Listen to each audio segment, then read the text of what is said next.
Hi! Welcome, and thank you for tuning into Kirb Appeal, a limited series celebrating the 30-year history of everyone's favorite little pink hero, Kirby. I'm Alex Reynolds, and today we are going to be jumping into Kirby 64, the Crystal Shards, so let's hop on a warp star and head back to the year 2000.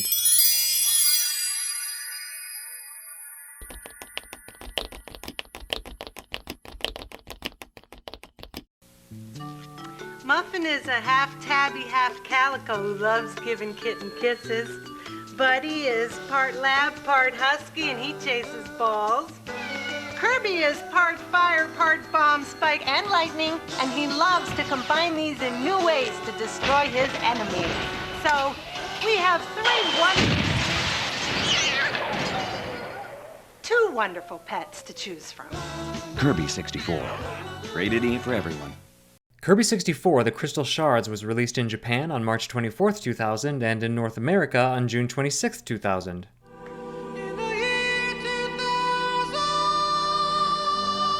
On January 1st, Y2K, which caused a panic of incredible economic, religious, and social proportions, for all intents and purposes, didn't happen. On April 22nd, federal agents seized 6-year-old Elian Gonzalez during a raid of his family's home in Miami, remanding him to the custody of his father in Washington, D.C., and ending one of the most publicized custody battles in U.S. history. On May 5th, a rare conjunction of celestial bodies including the Sun, the Moon, Mercury, Venus, Earth, Mars, Jupiter, and Saturn occurs during the new moon. Space! In pop culture of 2000, the soundtrack of the new millennium started with Breathe by Faith Hill, Say My Name by Destiny's Child, and Oops, I Did It Again by Britney Spears.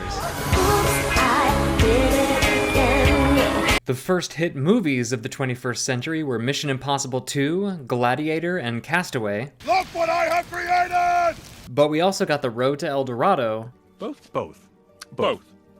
is good. Chicken Run, We're all going to fly over that fence, and Mr. Rhodes is going to show us how. and Crouching Tiger, Hidden Dragon.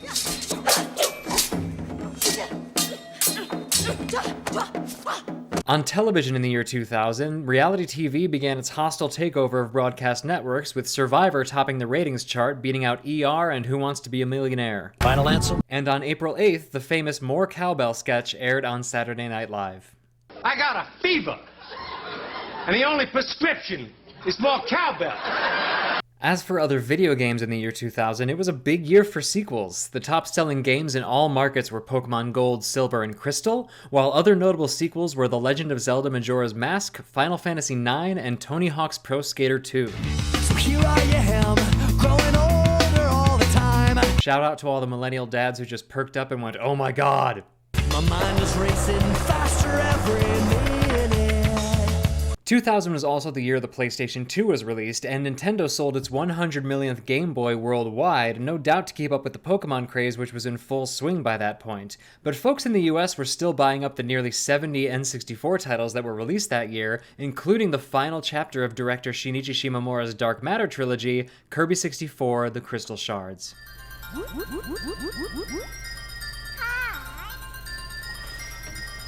The Crystal Shards was developed by HAL Laboratory as the first and only Kirby game for the N64.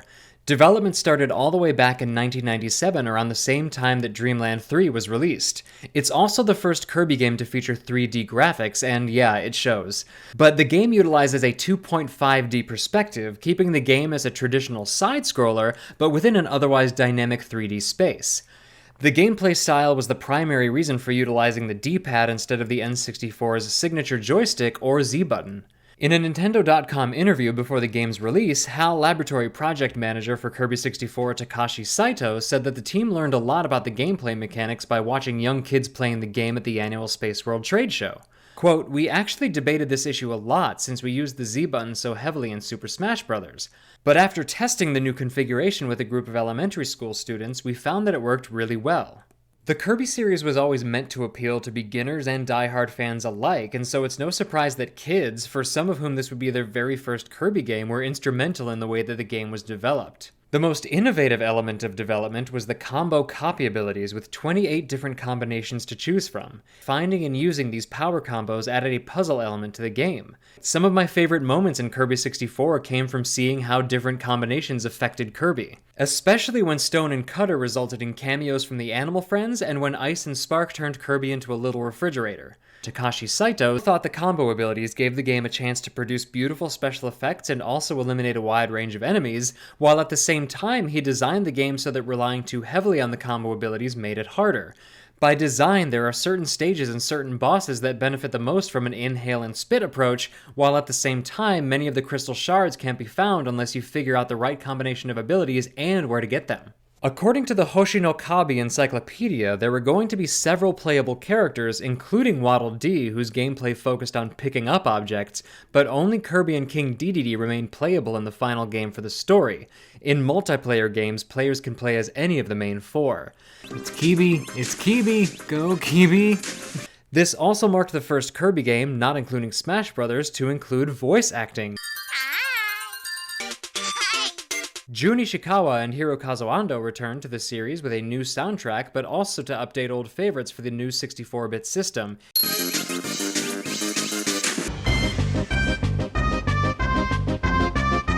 This game also marked the beginning of some fun, darker interpretations of Kirby, with a print ad for the Crystal Shards in the US calling Kirby the face of terror. As for what Kirby's actually up to in this game, the instruction manual reads, "In a distant corner of the galaxy, fairies lived peacefully on the planet called Ripple Star. But then one day, a mysterious black cloud appeared and surrounded the peaceful planet. The cloud, a sinister force known as dark matter, had come in search of the fairies' secret treasure, their shining crystal.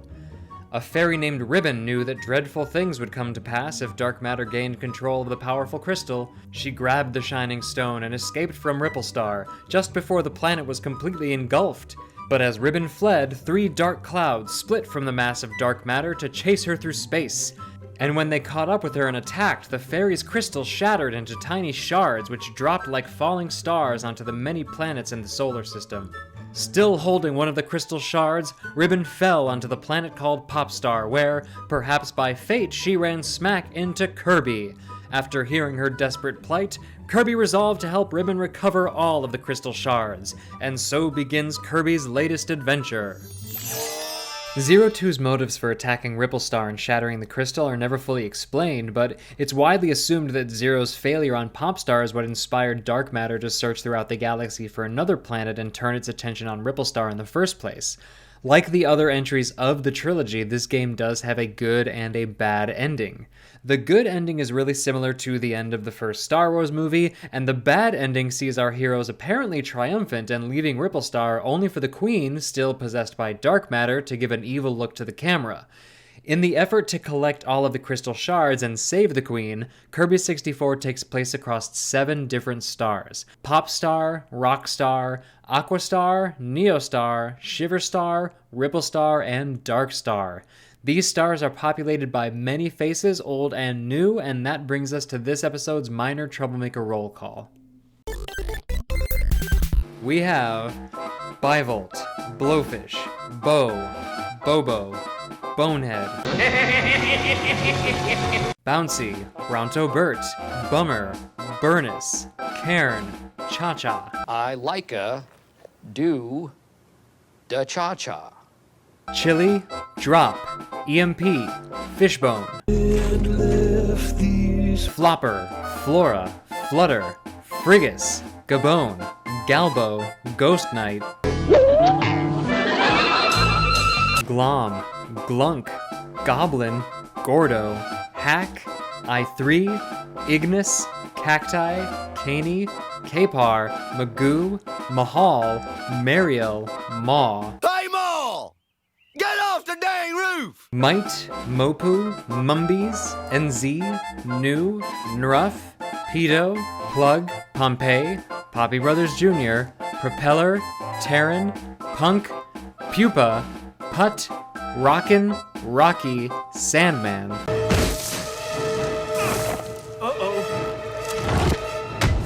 Sawyer, Scarfy.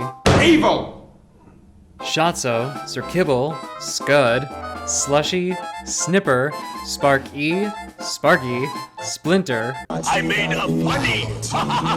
Squibby, Tick, Turbite, Wallshotzo, Wispy Woods Jr., Eureka, Zabon, and Zeus.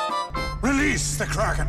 The game doesn't have mid-bosses so much as it just has larger versions of the other Troublemakers, but our bosses for Kirby 64 include Waddle Doo, Adeline, King Dedede, Wispy Woods, Pix, Acro, Magman, HRH, Miracle Matter, and Zero Two. The fight against Zero Two is particularly engaging because it's the only fight in the game, boss or otherwise, that takes place on the Z-axis. As for the rest of the gameplay of Kirby 64, it's fairly standard and, as mentioned, doesn't use the joystick or the Z button or the C buttons. Why was this game even on the N64? Anyway, Kirby has the basics of running, sliding, inhaling, spitting, and floating, and Kirby's floating had been unlimited up to this point, but in Kirby 64 it does have limits, like in Super Smash Bros., which was released prior to Kirby 64, and likely where those limitations come from. In addition to Kirby's basic moveset, the game incorporates 7 base copy abilities: Burning, Cutter, Ice, Spark, Needle, Bomb, and Stone. But these can be combined for a total of 28 different combination copy abilities, and those are Burn Burn, which transforms Kirby into a large fireball and lets him fly over a long distance; Burn Stone, which lets Kirby shoot burning rocks at enemies like a volcano; Burn Ice, which changes Kirby into a burning ice cube that instantly melts; Burn Needle, which transforms Kirby into a bow that shoots flaming arrows at enemies; Burn Bomb, which lets Kirby summon 3 firework explosions that defeat enemies and have a great range; Burn Spark, where Kirby rubs his head with a tinder sheet and lights it on fire, running about and damaging any enemies he makes contact with; Burn Cutter, which gives Kirby a flaming sword to wield against enemies; Stone Stone, which transforms Kirby into a giant version of himself made of rocks; Stone Ice, which transforms Kirby into a curling stone that slides through enemies; Stone Needle, which gives Kirby a giant drill that can be used against enemies, and also be launched forward; Stone Bomb, which lets Kirby use dynamite that defeats all enemies on screen. When the dynamite explodes, Kirby needs to protect himself or he gets hurt as well. Stone Spark, which lets Kirby summon a giant rock which he controls with a leash of electricity. Stone Cutter, which transforms Kirby into stone figurines of his friends from Kirby's Dream Land 3. The various animals possess the powers that they had in that game. Ice Ice Kirby, which transforms Kirby into a rolling snowball that grows in size and runs over any enemy in its way. Ice Needle, which lets Kirby hide inside a giant snowflake made of ice. Ice Bomb, which transforms Kirby into a walking snowman that explodes upon contact. Ice Spark, which changes Kirby into a refrigerator that generates healing food that can also damage enemies. My favorite. Ice Cutter, that gives Kirby a pair of skates and lets him ice skate through stages. Needle Needle, which turns Kirby into a Swiss Army knife of pointy objects. Needle Bomb, which transforms Kirby into a Gordo that can float through the air and explode. Needle Spark, which lets Kirby change into a lightning rod and summons a bolt of electricity. Needle Cutter, that transforms Kirby into a giant bear trap with 2 big spiky arms. Bomb Bomb, which changes Kirby into a rocket launcher that shoots 3 missiles. Bomb Spark, that lets Kirby transform into a light bulb, but not like that. Bomb Cutter, that gives Kirby shurikens that can be thrown at enemies and also explode. Spark Spark, which lets Kirby generate a giant electrical force field around himself that calls lightning down upon enemies. Spark Cutter, that gives Kirby a double-bladed lightsaber which he can wield against enemies. And Cutter Cutter, that gives Kirby a giant boomerang. This game also has the Onigiri vs. Sandwich regional discrepancy that we saw in Kirby Superstar, and it's one of the only games that doesn't feature the pep brew as a health item. This is also one of the only Kirby games that doesn't feature the Kirby victory dance in any form. Instead, after a successful boss fight, Kirby turns to the camera and says, Still, this was a huge leap forward for the Kirby franchise, and it was a blast to play, so please enjoy the Let's Play segment of the episode I like to call Kirby Your Enthusiasm.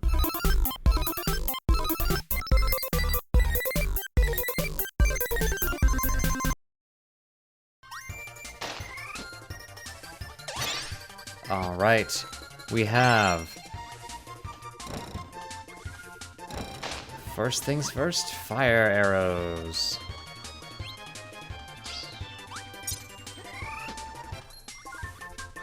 We've done Needle Spark. Ugh, fine. A Burning Cutter. There we go. A Flaming Sword? Oh, that's great. Haha. I don't even need to swing it. I just touch folks with it, and that's all I need to do. Haha. Haha. I'm keeping this.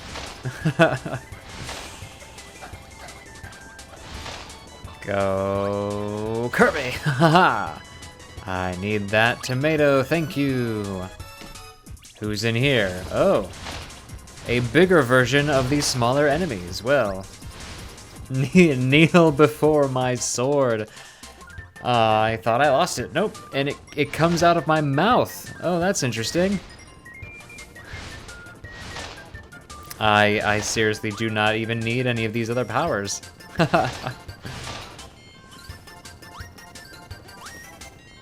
Oh no, I shouldn't have dropped him down, but I guess I could use that star. Nope, I deserve that. Got greedy. You can stay up there, Shatso. Go, get him. Ooh, get him. Whoa! I can throw it too. All right. In the interest of science, I will get rid of that power for now. There we go. I'm Choo Choo the Octopus.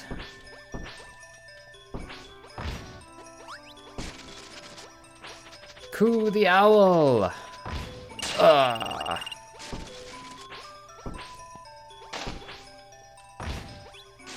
I am Pitch the Bird. Go Pitch go. Is there, I thought that my flying was unlimited. It is as long as I bounce on the ground at least once. Huh. Oh, I see. Coo the Owl. Gotcha. Who else we got? Rick the Hamster. Bong, bong, bong. Pitch the Bird.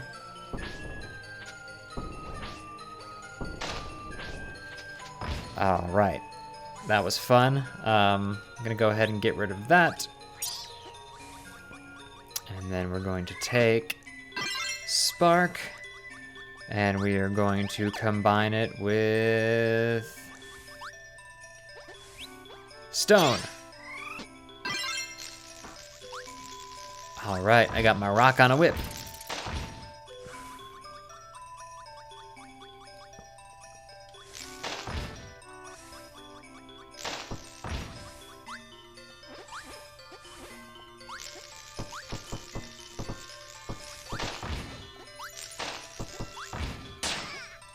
Okay.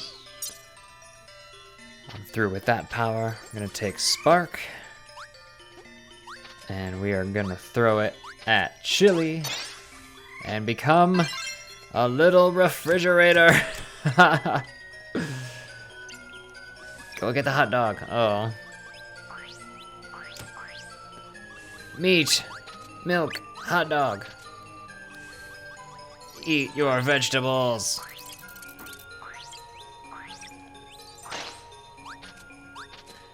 Eat your cheese.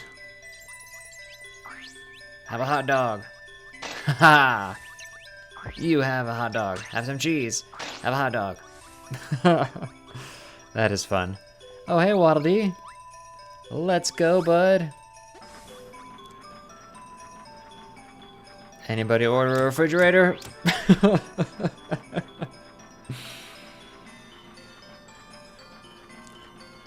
Just Waddle Dee delivering a refrigerator. Nothing to see here.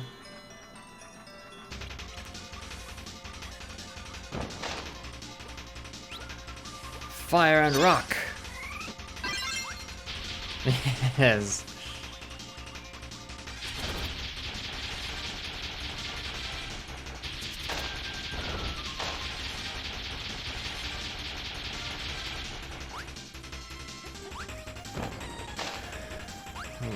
What was fire and needle? All right. Bing.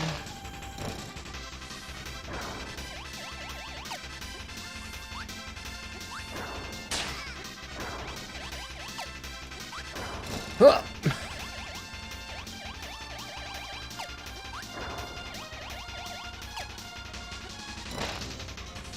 K-I-R.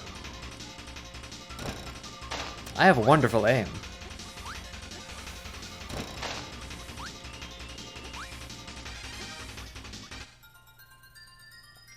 Don't mind if I do.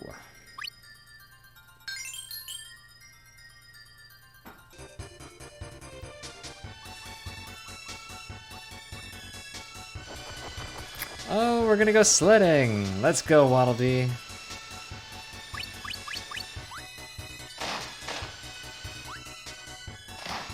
Ba-ba-ba-ba-ba. Ba-bum. Ba-bum. Yep, that's about right. Ugh. Things aren't looking great for us. At least we have an extra life if things go sour. Hey, there's a crystal shard. Just what we needed.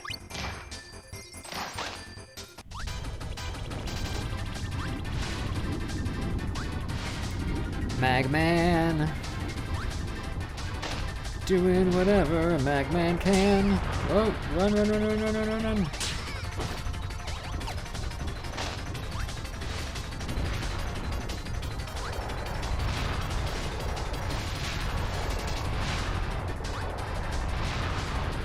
Oh, this is a perfect ability for this battle. It really doesn't feel like it should be, but it so is.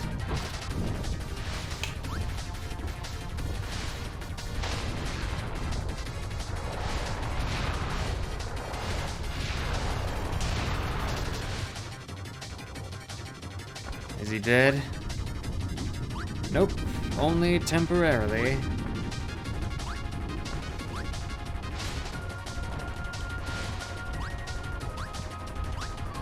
I don't want to keep running. Can we just stay in one spot, please?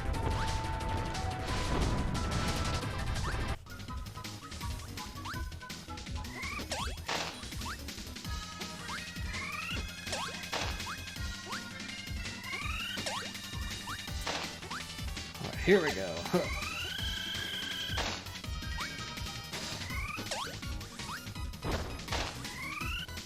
Thanks, Waddle Dee. What you got for me, Addo? Perfect.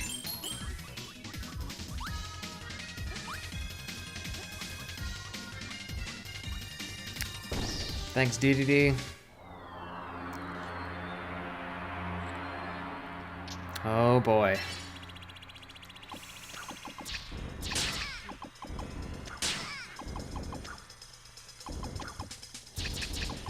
Oh, this battle doesn't really make any sense to me. I'm not sure what I'm dodging or how I'm supposed to be dodging it. I don't know how close things are. Oh.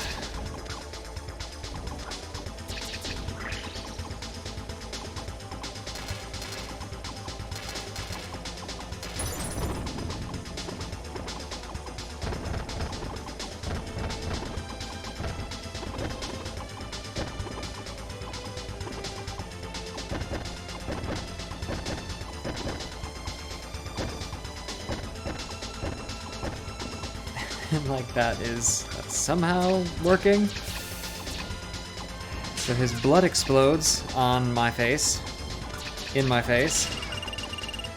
But I don't know where it is or how close I am to it. Where are we in physical space? I'm just, oh, my hand is getting tired already. Okay, just. Oh boy, I guess we died. Somehow, for some reason.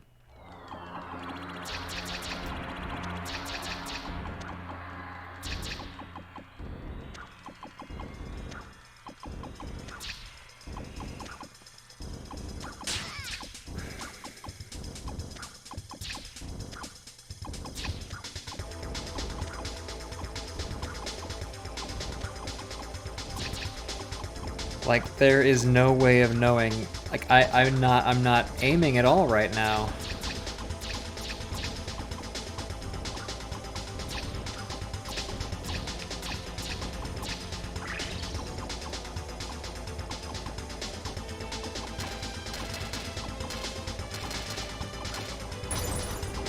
Okay. Sure, I broke his halo. Great. Like, I'm flying around and spamming the button right now. That's what I'm doing.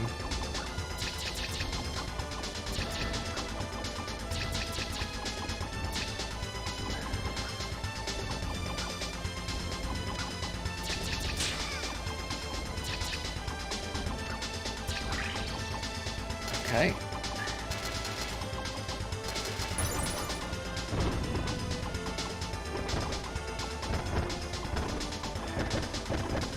Got your spiky root. Oh, this is awful. I have no idea how or if or how I'm aiming at this thing. But I must be doing something right because his health is going down, so let's just keep doing what we're doing.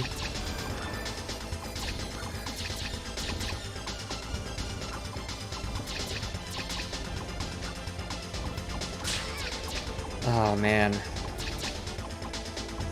It would be great if this didn't kill me. Okay, shoot that halo. There we go. Expose your root system.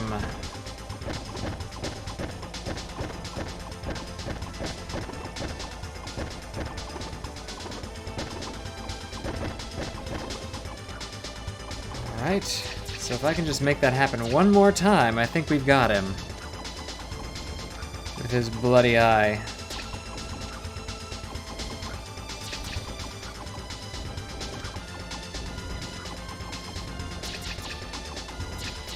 I have the power of crystals on my side. Dang! It's like, it feels completely random.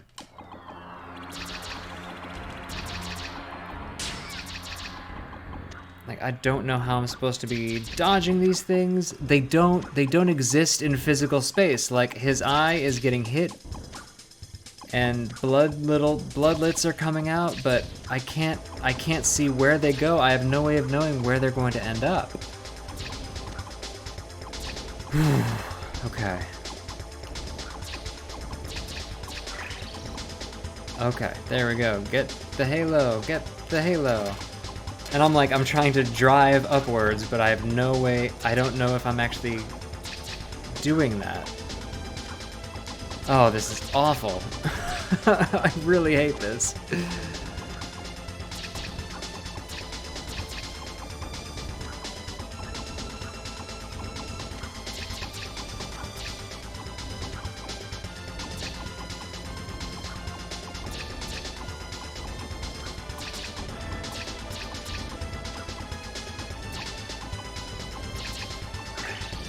Yeah, and it's like, I've hit him a lot with the crystals right now.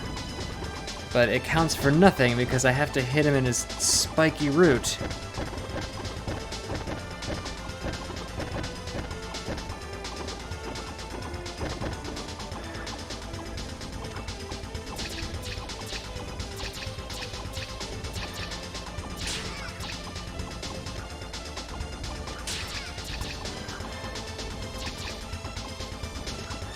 Okay, so I don't think his blood is exploding. I think it's those white things that are exploding. So I have to stay out of those things' ways. But it's hard to navigate or pilot.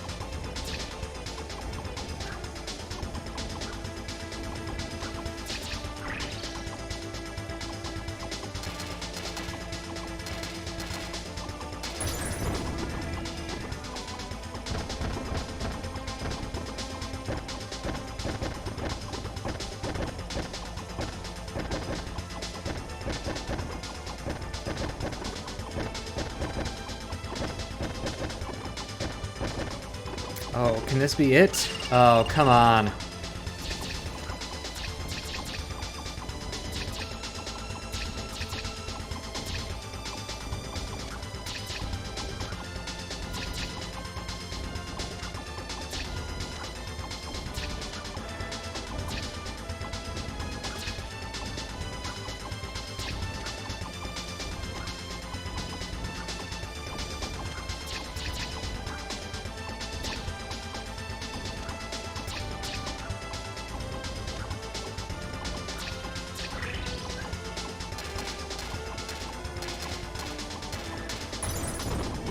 Okay, let this be the end of it.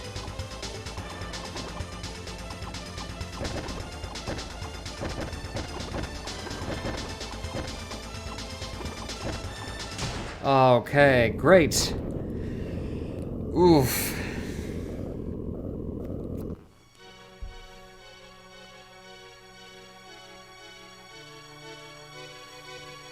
We got him.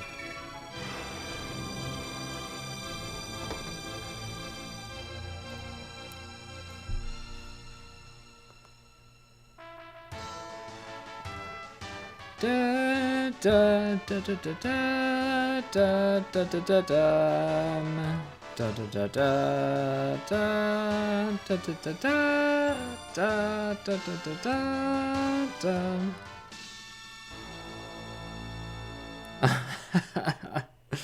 I love that face of Kirby's right there. All right, Kirby 64, Shinichi Shimomura. Thank you. Thank you very much. We did it. Kirby 64 received somewhat positive reviews, with most calling it a fun side-scroller on the N64 and praising the combination copy abilities, but with most agreeing that the gameplay and graphics got stale after a while and are best suited for children. The aggregate score on Metacritic is 77% and only 74% on game rankings, but I'm going to go ahead and give this an 82%, so take that. This was a really cute, wholesome, charming game. I loved the way the core group of friends came together. I loved how everyone had roles to play throughout the different stages, making it feel like a real team effort with the other Dreamlanders. The combination copy abilities were so much fun to explore and see how they looked, and I actually didn't mind how fast of a game it was. It still managed to be challenging in parts. All that said, at the end of the day, I do agree that this game was best suited for babies. Kirby's colorful visuals translated well to the 2.5D style of gameplay, but the translation was kind of the problem. By the time Kirby 64 was released, other games like Mischief Makers and Yoshi's Story had done the 3D side-scroller in much more fun and dynamic ways, and the actual 3D portion of the game, specifically the battle against Zero 2, was probably the worst I've played on the N64. Especially because previous Kirby games were sandboxes for stretching the capabilities of the consoles they were released on, it was a little disappointing. That said, I was still delighted playing this game, especially when it came to piloting one of the other Dreamlanders, this episode's MVP, the most valuable Poyo for Kirby 64 The Crystal Shards, King DDD. After 8 years and 10 different Kirby games, it was great to finally have King DDD as a playable character, as a real friend to Kirby, and as a protector and defender of Dreamland. Anybody who says that King DDD is a villain or Kirby's nemesis at this point wasn't paying attention. And his design is so round and chibi in this game, and he was voiced by Kirby's dad. In Kirby 64, DDD was King of Kings. And that does it for this episode of Kirb Appeal. Thank you so much to Azure Flux for the use of the Kirb Appeal theme song, I Ate All the Snacks. That is off of their album Pocket Boy. You can find a link to their channel as well as all of our sound effects in the description, and thank you for tuning in. Our next episode is going to be looking at Kirby Nightmare in Dreamland, so please feel free to like and subscribe to get that in front of your eyeballs. As much as I don't want to be known on the internet, I don't have a release schedule. So until next time, this is Alex Reynolds with Kirb Appeal, reminding you to be kind, to be brave, and consume your enemies. Take care.